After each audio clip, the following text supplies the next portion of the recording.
The morning sun barely touched the horizon when Private Emma Rodriguez picked up her broom for what felt like the 1000th time.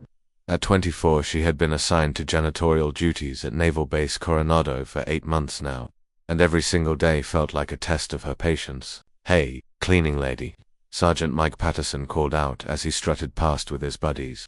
"Make sure you get under the beds this time. Some of us actually matter around here." Emma's grip tightened on the broom handle, but she kept her eyes down. She had learned that responding only made things worse. The other soldiers laughed as they walked away, their boots echoing through the barracks hallway. What they didn't know was that Emma had scored higher than any of them on her marksmanship tests back in basic training. What they didn't know was that she had requested combat duty 3 times, only to be told that support roles were more suitable for someone like her. What they didn't know was that she had grown up hunting with her father in the mountains of Colorado, putting food on the table for her family of 6. But here she was, sweeping floors and emptying trash cans while the men she had outshot in training got to carry rifles and earn respect. Emma's father, Carlos Rodriguez, had been a mechanic who worked 3 jobs to support his family. He had taught his daughter that respect was earned, not given, and that sometimes you had to fight for what was right. "Mia," he would say, "the world will try to put you in a box. Your job is to prove that box is too small." As Emma moved from room to room, cleaning up after soldiers who barely acknowledged her existence, she thought about those words. She thought about her younger brothers back home who looked up to her. She thought about her mother, Maria, who had cried tears of pride when Emma enlisted, believing her daughter would serve her country with honor. The irony wasn't lost on her. She was serving, just not in the way she had imagined. Around noon, as Emma was mopping the main hallway, she overheard a conversation that made her blood run cold. Sergeant Patterson was talking to his squad about their upcoming deployment. "The thing is," Patterson was saying, "we're supposed to train some of the local women over there to handle weapons. Can you believe that? Like they're going to be any good at it. Women and guns just don't mix. You know what I mean?"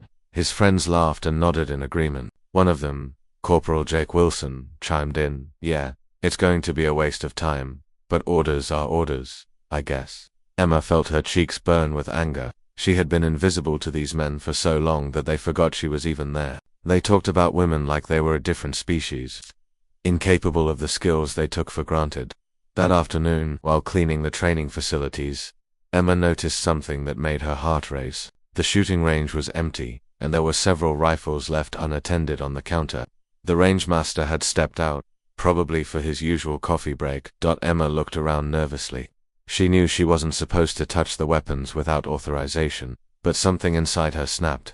8 months of being treated like she was invisible, 8 months of being told she wasn't good enough, 8 months of watching less qualified soldiers get the opportunities she deserved. She set down her cleaning supplies and walked over to one of the rifles. The M4 carbine felt familiar in her hands, like greeting an old friend.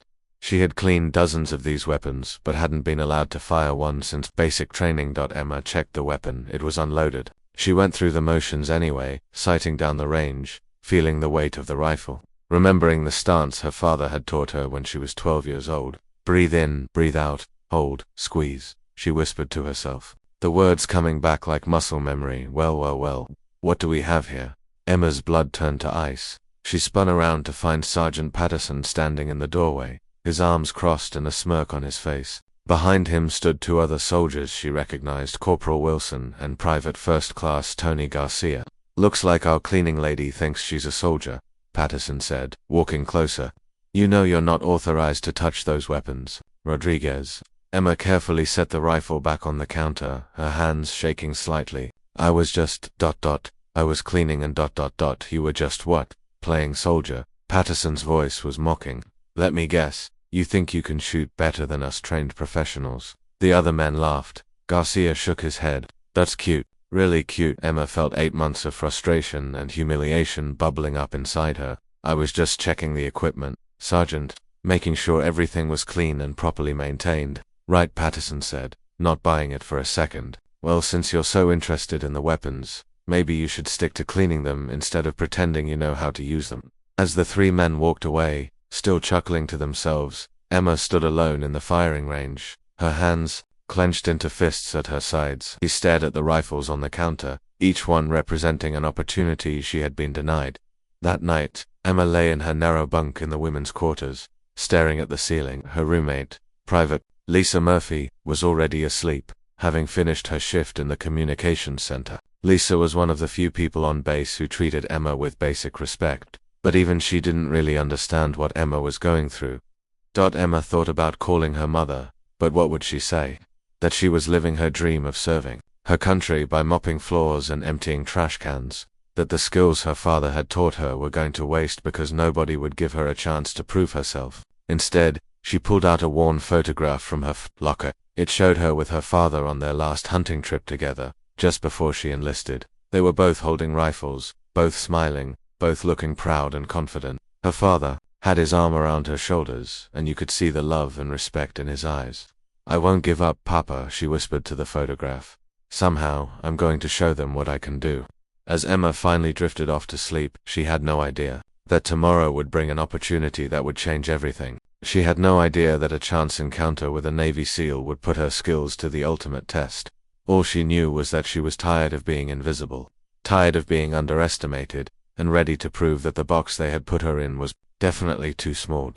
The next morning started like every other. Emma was up before dawn, quietly getting dressed while Lisa still slept. She made her way to the supply closet to gather her cleaning equipment, mentally preparing herself for another day of being ignored and dismissed. But as she rounded the corner toward the barracks, she noticed something different. There was unusual activity near the main building, several vehicles she didn't recognize, and men in different uniforms moving with purpose. "Hey, Rodriguez." Emma turned to see Staff Sergeant Helen Brooks, one of the few female NCOs on base, walking toward her with quick steps. "Ma'am," Emma responded, straightening up. "Change of plans today. We've got some Navy SEALs here for a joint training exercise. They need the barracks spotless and ready for inspection by 0800. Think you can handle that?" Emma nodded eagerly. Any break from the normal routine was welcome. "Yes, ma'am, absolutely. Good, Ann Rodriguez. These guys are the real deal. Stay out of their way and keep your eyes open. You might learn something." As Staff Sergeant Brooks walked away, Emma felt a mix of excitement and nervousness. Navy SEALs, the elite of the elite. She had read about them, watched documentaries, dreamed of serving alongside operators like them. Now they were here, on her base. Emma worked faster than usual, making sure every surface gleamed and every corner was spotless. As she worked, she caught glimpses of the SEALs preparing their equipment in the adjacent building. They moved with a precision and confidence that was mesmerizing to watch. Around 0730, Emma was finishing up the last of the barracks rooms. She heard voices in the hallway. She peeked around the corner and saw 3 Navy SEALs talking with Sergeant Patterson and his squad. One of the SEALs, a tall man with graying temples and intense blue eyes, was speaking. "We need to set up a demonstration for the base personnel. Show them some of the techniques we'll be using overseas." "Absolutely, Chief," Patterson replied, trying to sound more professional than usual. "My men are ready for whatever you need." The SEAL, who Emma assumed was Chief Petty Officer based on his rank insignia, nodded. "Good. We'll need volunteers for some live fire exercises. Nothing too complicated, just basic marksmanship and tactical movements." Emma continued cleaning, but she was listening to every word. This was the kind of training she had dreamed of being part of. "We'll set up on range 3 in about an hour," the chief continued. "Bring your best shooters. We want to make a good impression." After the group moved on, Emma finished her work and was preparing to move to her next assignment when she heard a commotion outside. Through the window, she could see a crowd gathering near the firing range. Her curiosity got the better of her, and she decided to take a quick look. What she found was both impressive and frustrating. The Navy SEALs had set up an elaborate course that combined marksmanship with tactical movement. Soldiers were lined up to take turns, and the SEALs were providing expert commentary and instruction. Emma watched from the back of the crowd. As Sergeant Patterson stepped up to the line, he was clearly trying to show off, talking loudly about his shooting scores and military experience. The Chief SEAL handed him a rifle and explained the course. Patterson's performance was adequate. He hit most of his targets, but his form was sloppy and his movement through the course was awkward. Still, when he finished, his buddies cheered and slapped him on the back. "Good effort," the chief said diplomatically. "Who's next?" Several more soldiers took their turns. Some did better than Patterson, some worse, but Emma noticed that none of them impressed the SEALs. The operators were polite but clearly not seeing the level of skill they were hoping for. "Come on, guys," the chief finally said. "I know there's better talent on this base. Who else wants to give it a try?" Emma felt her heart pounding. Every fiber of her being wanted to step forward, to show these elite warriors what she could do. But she knew what would happen. Patterson and his friends would laugh, make jokes about the cleaning lady trying to play soldier. The humiliation would be worse than usual because it would be in front of the SEALs. As she wrestled with this internal conflict, something unexpected happened. The chief's eyes swept over the crowd and landed on her. For a moment, their gazes locked, and Emma felt like he was seeing something the others had missed. "How about you?"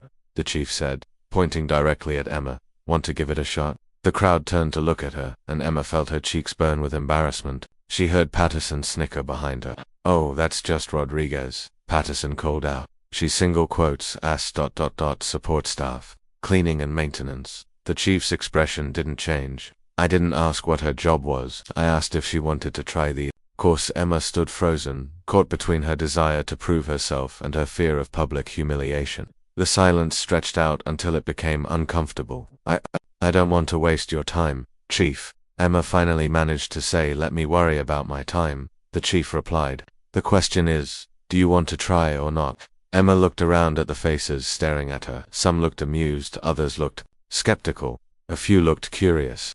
Then she thought about her father's words. "The world will try to put you in a box. Your job is to prove that box is too small." "Yes, sir," she said, stepping forward. "I'd like to try."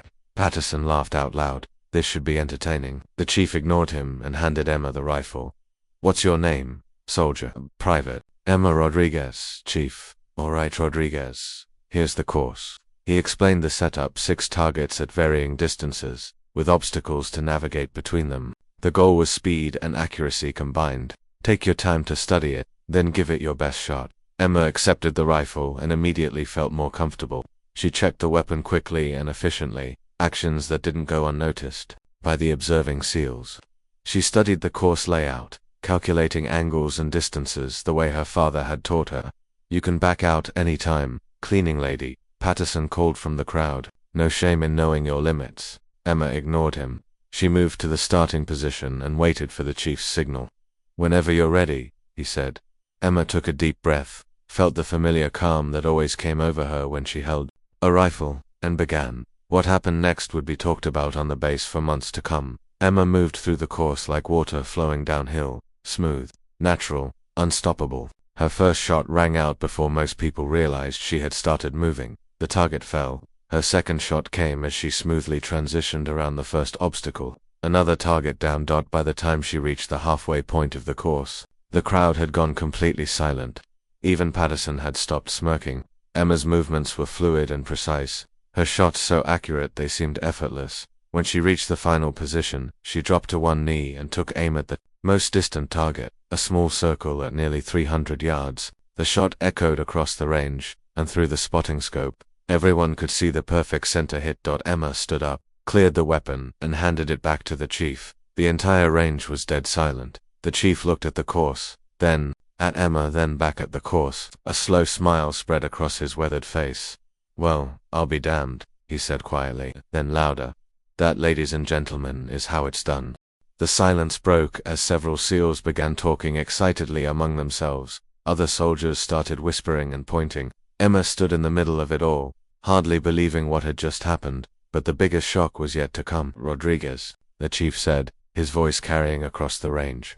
"How would you like to join us for some advanced training?" Emma's world suddenly got a lot more interesting. The 3 days following, Emma's demonstration passed in a blur of intensive training that pushed her harder than anything she had experienced since basic training. Chief Petty Officer Marcus Thompson, she had finally learned his name, had arranged for her to be temporarily reassigned to work with his SEAL team during their stay at Coronado.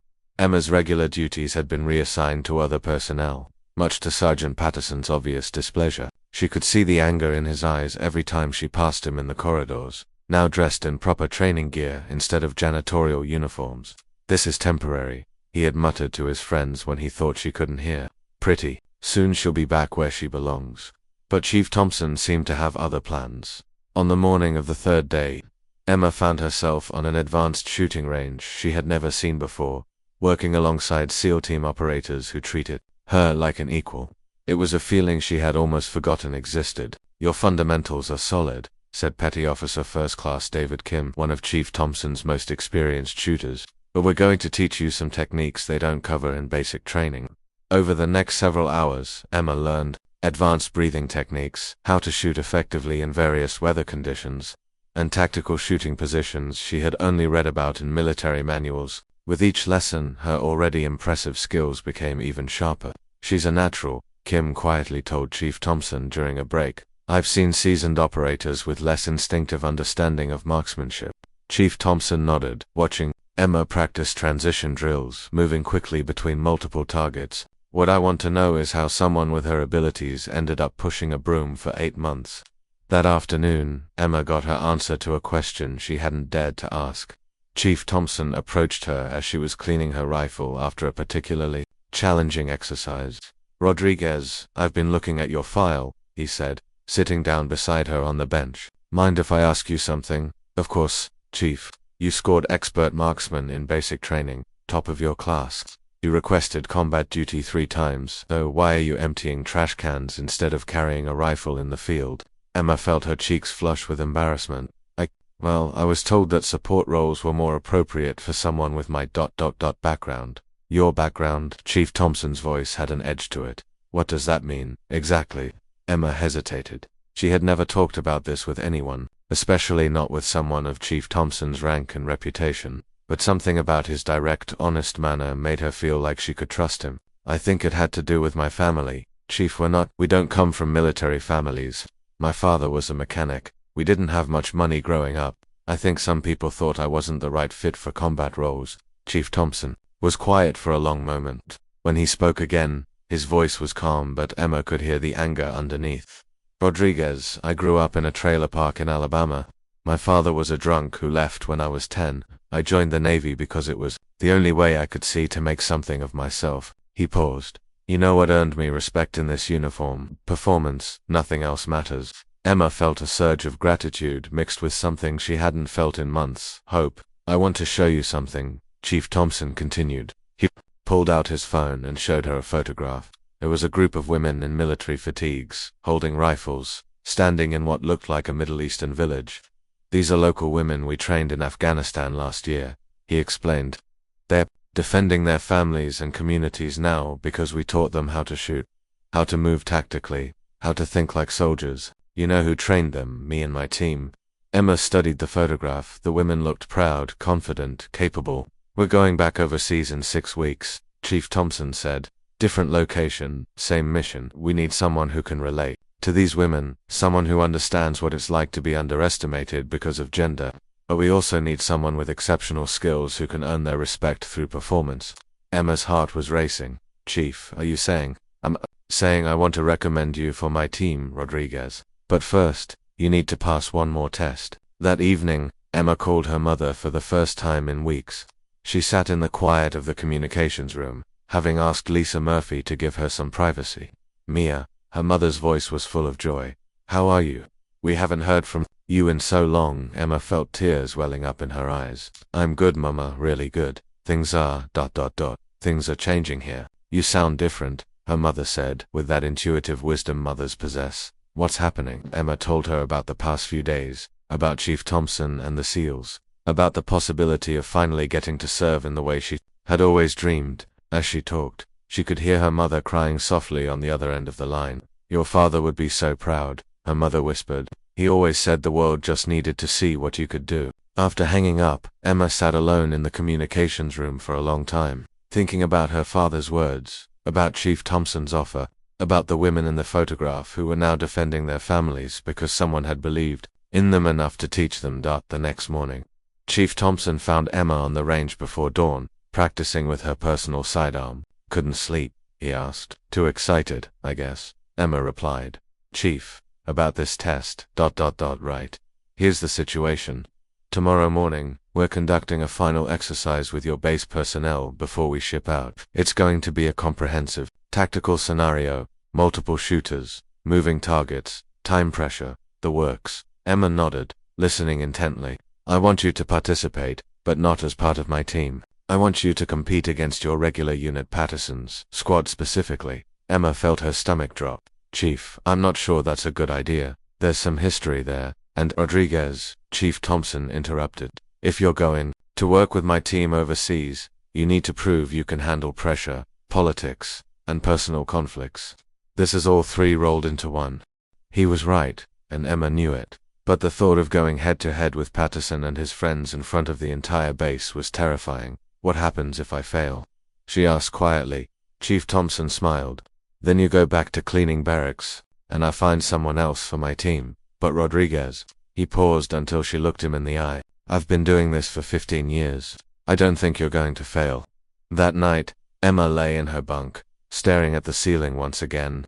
But this time, instead of frustration and hopelessness, she felt something different. She felt ready. Tomorrow would determine whether she remained invisible or finally stepped into the light. Tomorrow she would face every person who had underestimated her, dismissed her, or treated her like she didn't matter. Tomorrow, Emma Rodriguez would stop being just a cleaning lady and start being the soldier she was always meant to be. But she had no idea that Patterson and his friends had been planning a little surprise of their own. The morning of the final exercise dawned gray and misty, which Emma took as an ominous sign. She had barely slept, running through tactical scenarios in her head and trying to calm her nerves. This was her moment, the chance she had been waiting for her entire military career. As she made her way to the briefing room, Emma noticed more personnel than usual gathering around the training area.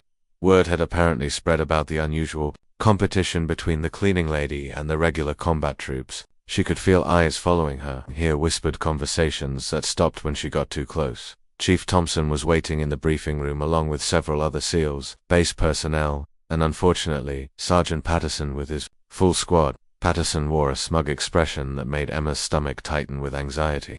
All right, people, Chief Thompson announced.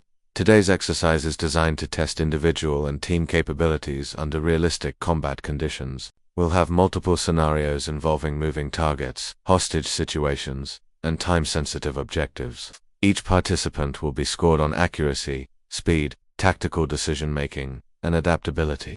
He gestured to a large map of the training facility. The course has been set up to simulate an urban environment with civilians present. Rules of engagement are strict positive identification required before firing, and any civilian casualties will result in immediate disqualification. Emma studied the map carefully, noting entry points, sightlines, and potential challenges. She was so focused on the briefing that she almost missed Patterson whispering something to Corporal Wilson, both of them looking in her direction with malicious grins. Rodriguez, Chief Thompson called out, "You'll be running the course solo. Everyone else will participate in their regular fire teams." A murmur went through the room. Running solo meant Emma would have no backup, no one to watch her flanks, no team support. It also meant all eyes would be on her performance. Questions? Chief Thompson asked. Patterson raised his hand. Chief, with all due respect, is it really fair to have untrained personnel participate in an advanced tactical exercise? I mean, what if someone gets hurt? The comment was designed to undermine Emma's confidence, and she felt her cheeks flush with anger. But Chief Thompson's response surprised everyone. Sergeant Patterson, Private Rodriguez, has been training with my team for 4 days. Her current skill level exceeds that of most personnel on this base. If you're concerned about safety, I suggest you focus on your own performance. The room fell silent. Patterson's face turned red, but he didn't respond. An hour later, Emma found herself at the starting position of the most important test of her military career. She was dressed in full tactical gear, carrying an M4 carbine and sidearm, with extra ammunition and communication equipment. The weight felt good, familiar, like she was finally wearing the uniform she was meant to wear. Chief Thompson approached her as she ran through her final equipment check. "Remember what we worked on," he said quietly. "Trust your instincts, control your breathing, and don't let anyone get in your head. You've got this." Emma nodded, trying to project more confidence than she felt. "Yes, Chief. One more thing," he added, his voice dropping even lower. "Watch your six out there. I've got a feeling not everyone wants to see you succeed." Before Emma could ask what he meant, the exercise began. The first scenario went perfectly. Emma moved through the simulated building complex with fluid precision, identifying targets correctly and engaging them with deadly accuracy. Her times were exceptional, and she completed the objective without any civilian casualties or tactical errors. As she moved to the second scenario, she could see Chief Thompson nodding approvingly while other observers looked impressed. Even some of Patterson's friends seemed surprised by her performance. The second scenario was more complex. A hostage rescue situation requiring careful movement through a building with multiple rooms and limited sightlines. Emma approached it methodically, clearing each room with techniques the SEALs had taught her. She was halfway through the scenario when everything went wrong. Emma had just cleared a room and was moving toward the next objective when she heard a voice behind her, Patterson's voice, but distorted by the communication system. Contact rear, Rodriguez. You've got enemy movement behind you. Emma spun around, her rifle raised, searching for the threat Patterson had called out. In that moment of distraction, she missed seeing the actual target that appeared in her peripheral vision, a hostage taker, that she should have engaged immediately. By the time she reoriented herself, the scenario was over. Failed. What happened out there? Chief Thompson asked when Emma returned to the staging area. I heard a contact call from Patterson, Emma explained, frustration clear in her voice. I turned to address the threat, but there wasn't one. Chief Thompson's expression darkened. He looked over at Patterson, who was standing with his squad, trying hard not to smile. There's no rear security for solo participants, Chief Thompson said quietly. Patterson shouldn't have been on your communication channel at all. Emma felt a cold realization settling in her stomach. He did it on purpose. Probably, Chief Thompson agreed, but I can't prove it, and officially, it looks like you failed to maintain situational awareness during a critical scenario. Emma's heart sank. After 4 days of proving herself, after finally getting the chance she had dreamed of, it was all falling apart because of Patterson's sabotage. Chief, I can do better. Let me try again, Rodriguez. You know I can't do that. Everyone gets one shot at each scenario. That's the rule. Emma nodded, fighting back tears of frustration and anger. She still had 3 more scenarios to complete, but her confidence was shaken. The 3rd scenario went reasonably well, though not as perfectly as the first. Emma could feel herself second-guessing every decision, wondering if Patterson or his friends were going to interfere again. That it was during the 4th scenario that things got truly dangerous. This scenario simulated a sniper situation where Emma had to identify and engage a target at long range while under simulated enemy fire. She had positioned herself in an elevated position with good sightlines when she noticed something that made her blood run cold. The enemy fire effects, small explosive charges designed to simulate incoming rounds, were being triggered much closer to her position than they should have been. Not only that, but some of the charges seemed to be malfunctioning, producing much larger explosions than the safety protocols allowed. Emma realized that someone had tampered with the exercise setup. Instead of harmless simulation effects, she was dealing with actual dangerous explosions that could seriously injure her. She had 2 choices. Abort the exercise and look like she couldn't handle the pressure, or continue and risk her safety. Thought about her father, about the women in Chief Thompson's photograph, about 8 months of being treated like she didn't matter. She thought about all the people watching, waiting to see if she would quit. She stayed in position and took the shot. The target fell, a perfect center hit at 400 yards while explosions went off around her position. But as Emma moved to evacuate the sniper position, one of the charges went off much closer than expected. The explosion knocked her sideways, and Emma felt a sharp pain in her left shoulder as debris hit her. She rolled behind cover, bleeding and partially deafened, but still clutching her rifle. That was when she saw him. Patterson was standing at the exercise control station, well outside the official observer area, holding what looked like a remote detonator. When he realized Emma had seen him, his face went white. For a moment, their eyes met across the training area. Patterson looked like a man who had just realized he had gone too far, that what started as harassment and sabotage had nearly become something much worse. Emma struggled to her feet, her left arm hanging uselessly at her side, blood running down her uniform. She could see medics running toward her position, could hear Chief Thompson shouting orders over the communication system, but she also saw something else. Every person watching the exercise had seen Patterson with that detonator. They had seen the excessive explosions, seen Emma get injured, and now they were putting the pieces together. Patterson dropped the device and tried to blend back into the crowd, but it was too late. Chief Thompson had seen him too. The medics reached Emma's position. She looked back at the target she had just hit, a perfect shot despite everything that had happened.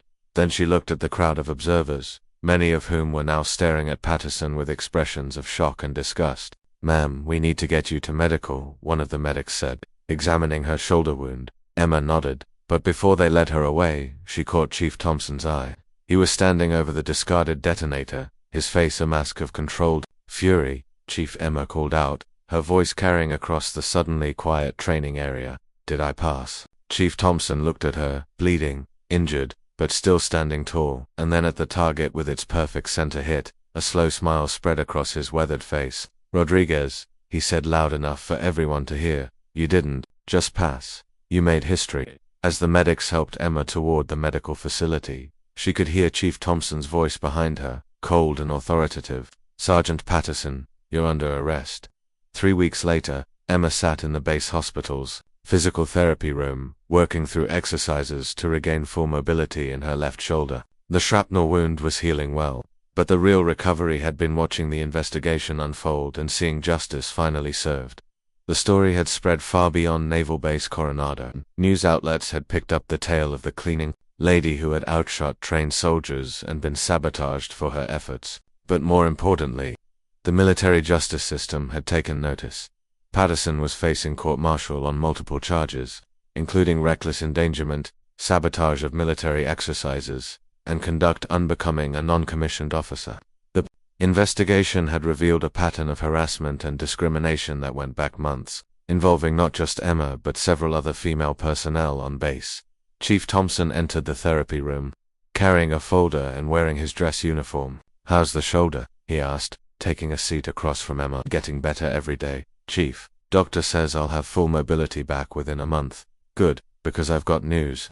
He opened the folder and pulled out several official documents. First, your transfer request has been approved. You're being reassigned to my team permanently, effective immediately. Emma felt her heart leap, but Chief Thompson held up a hand. Second, and this might interest you even more, the investigation into Patterson revealed some things about your original assignment to janitorial duty. Emma leaned forward, listening intently. Turns out your requests for combat duty were never properly processed. Someone in the personnel office, someone who happens to be a close friend of Patterson's, had been deliberately routing certain applications to support roles regardless of qualifications. Emma felt a mix of anger and vindication. How many others were affected? At least 12 female personnel over the past 2 years. The whole system is being reviewed, and several people are facing disciplinary action. Chief Thompson pulled out another document. But here's the best part. Remember those women I showed you in the photograph? The ones we trained overseas? Emma nodded.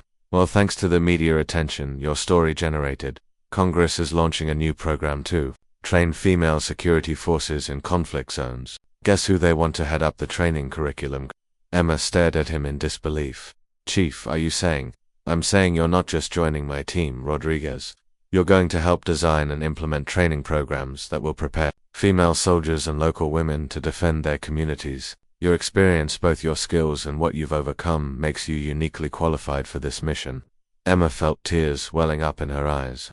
8 months ago, she had been invisible, sweeping floors and emptying trash cans while her talents went to waste. Now she was being asked to help shape the future of military training for women around the world.